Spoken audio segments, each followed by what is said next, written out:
Hello Oscar, it's time to learn how to set the weather conditions in Lumion.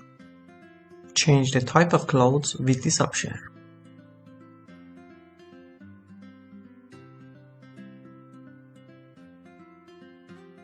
Determine the direction of the sun by turning this.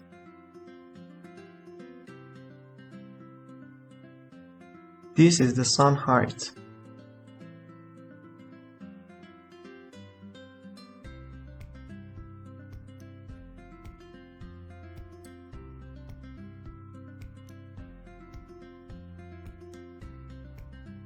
Now adjust the light intensity.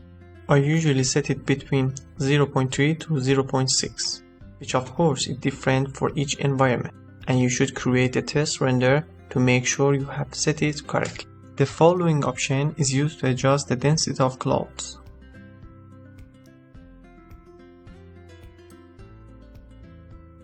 The last two options are for setting the intensity and direction of the wind.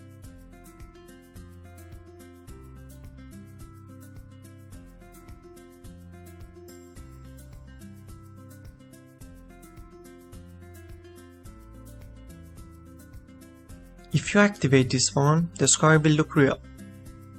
The real sky is actually a real photo of the sky, and it's not made by Lumion.